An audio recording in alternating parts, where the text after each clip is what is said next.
Hello friends, Heidi here from Rain Country. God is good all the time. And I decided it was time I better get out here and do another West End garden or West Side garden update.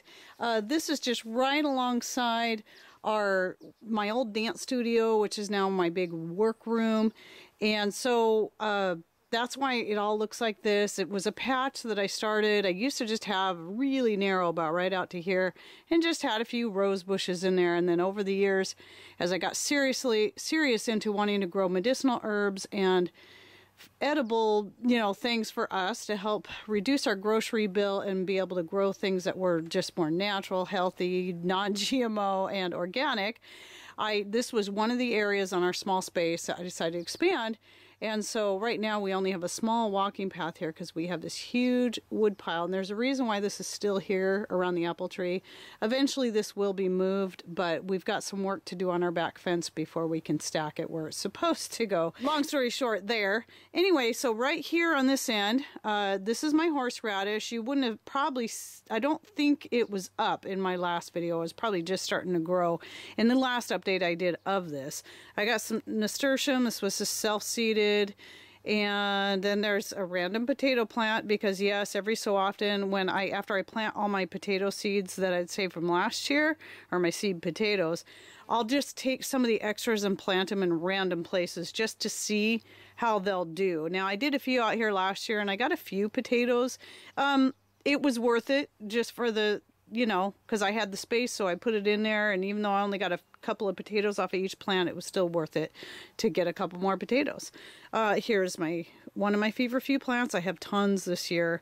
Most of them have been self-seeded, but this one has actually been here for a few years. So this is one of the few that I've had for a few years that has kept coming back. There was a couple I had out in the main garden that for some reason this year just died off, but that's okay. There was many more replacing it. So there's a marshmallow. These are young ones. I planted them in here last year, I think.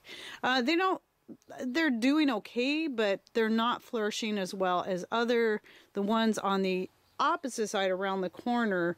I'll show those in another video. But for whatever reason, I don't know why they don't like this area quite as well, but they still grow. They still do okay. There's a thyme back there that's getting a little covered up by the horseradish and the potato. Looks like I might have two potato plants in here. Anyway, and so that's one of the reasons I've been moving my horseradish a little at a time out front. And I just love the big, huge leaves. And obviously so does something else. Look, I think it's slugs. I see slime on it. Ugh. Anyway, and that's one of my rosemaries doing quite well, even though it doesn't get as much sun as I think a rosemary would like. This has been the best spot for my rosemaries right back here, even when it gets overshadowed by the horseradish leaves. And I do break them off periodically. There's another one hiding back there. But once I'm kind of waiting a little bit till the other horseradish does a little better out front. Then I think I'm going to dig this one up next and move it because I know the whole thing's going to die. But I'm also using the leaves in pickling, so I don't really want to move these right away because I'm going to want those leaves. And then there's another rosemary over there and another thyme. So once I get this one especially, that one over there is okay. I might leave that one because it's not shading anything. Right now, this is like I said, this is the west side, and so that over there is south, so it will get afternoon sun in here, and that horseradish right there doesn't shadow out anything.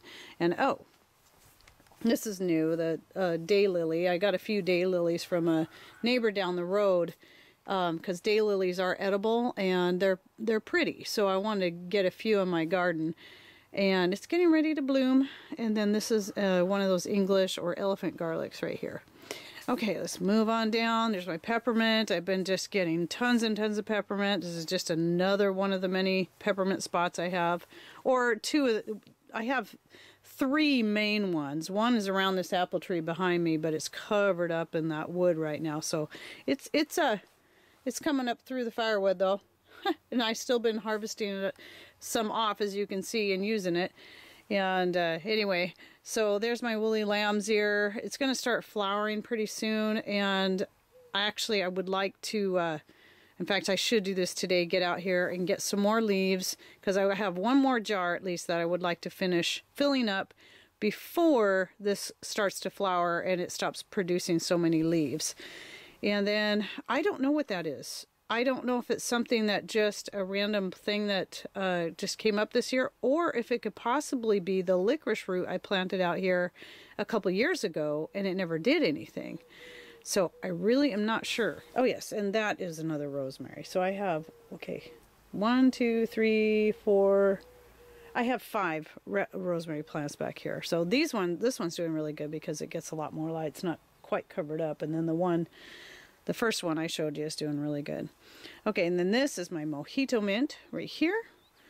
This is the elderberry I got to be mostly for the pollinator for the other 2 elderberries. And the funny thing about this is I thought this was going to be the huge one, but look at the difference in size. Dun dun dun! Look how big that is. The other one's just as big, or almost as big as this one. But I think this one's the Johns and those 2 are the Adams. It could be the other way around. I also have, you can see my lavender. Yesterday I came out here and cut a whole bunch off. I've got oregano, another lavender. So you can see how I just came in here and hacked a whole bunch off. So there was a lot more flowers out here than that. And let's get a close-up of these elderberries. I'm getting lots of flowers. I should get quite a few elderberries on this year.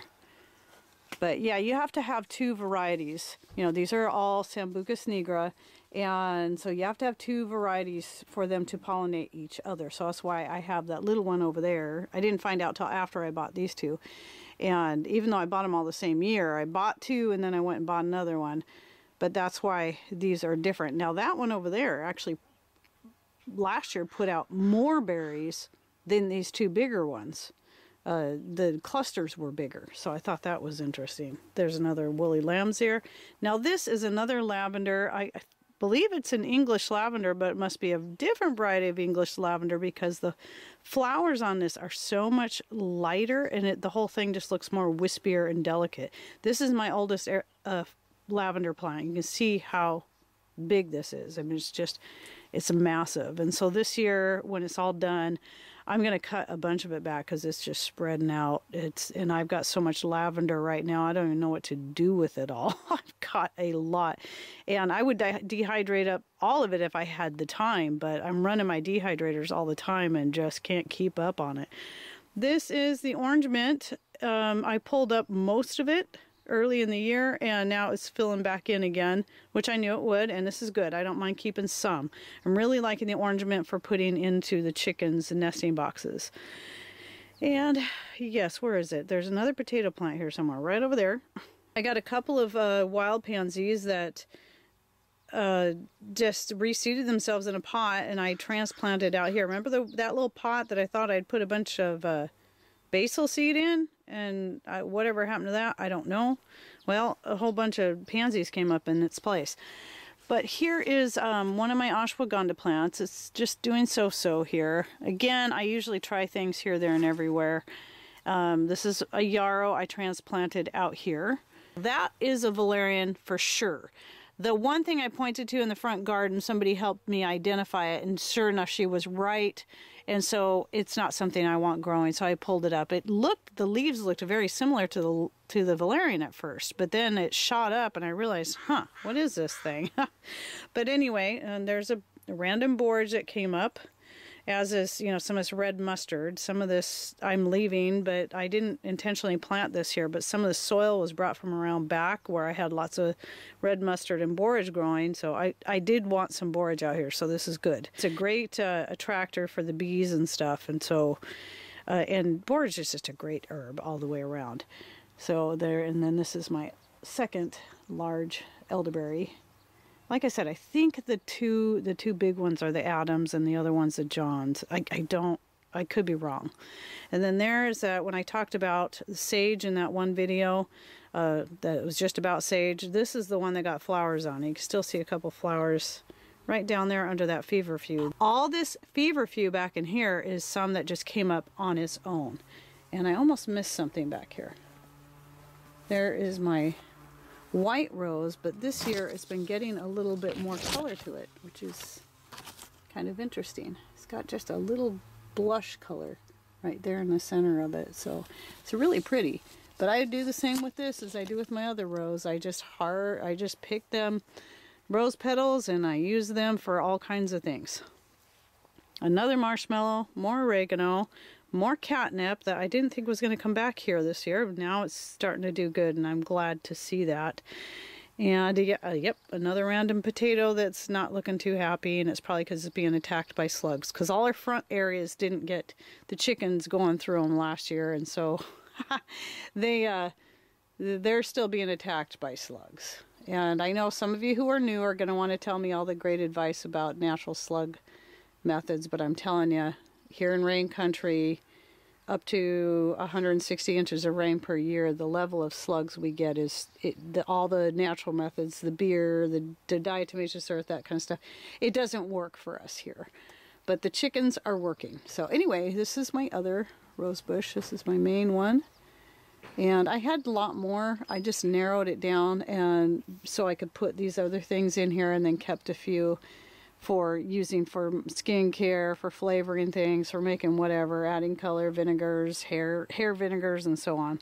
One more marshmallow here. So I think I have like 5 marshmallow plants in here. And then here is, this is the goji berry that actually got a few little measly berries on it last year. But look how sad it looks. I just don't, the goji berries are just not happy in our climate. I've talked to a few other people that said they had the same issues. And so this is going to be coming out this year. We already took the other goji berry that we had in a big pot out back that I was talking about getting rid of. We just took it out. We threw it into the chicken pen, let them work the roots over and the leaves, because the leaves are really good for you. But when they look like this, I can't imagine there's a lot of nutrients in it. Look at them, they're just falling off. So I've decided I'm done with the goji berries, and I got myself a couple of currant plants, and I'm really happy with them so far. They've got berries that are ripening on them already, and I'll show you that in another video that will probably come out very soon. Down here, I've got a couple of thyme plants, 2 different kinds. I'm really liking this one. This one is a new addition this year, and I love this one. It's got much bigger leaves on it. You can see the difference between...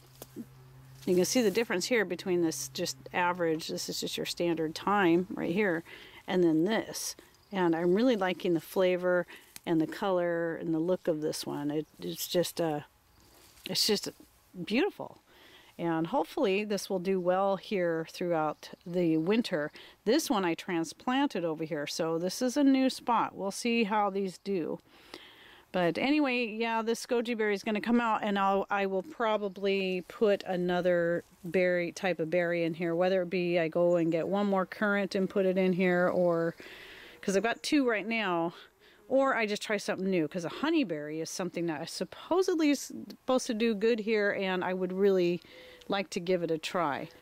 Okay, well that's it for the West Herb Garden update for today, and be expecting another one down the road when I've got berries on the elderberries and other things are looking a little bit different, like maybe my lamb's ear will be in full bloom and some other things. So you can just see how it morphs throughout the season. Okay, well I hope you enjoyed this video. Thanks for watching. Take care and God bless.